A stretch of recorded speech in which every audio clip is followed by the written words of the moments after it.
When I moved into my ranch, I installed a private solar grid big enough to power my whole property, and then some. I paid for it, I maintained it, and it was mine alone. But then Karen, the self-proclaimed queen of the HOA, decided my solar panels were community property. One night, I walked outside and saw her shiny new Tesla parked in my driveway, plugged straight into my grid without asking.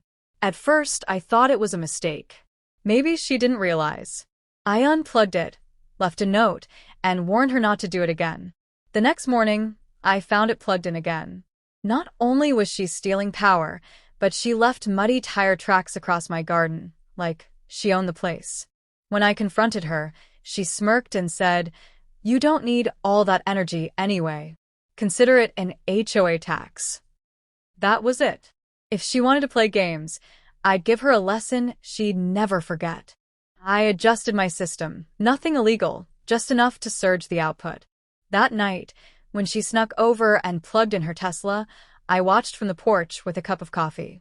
The moment the connection clicked, her car alarm started blaring. Lights flashed, the charger sparked, and the screen inside her Tesla went crazy.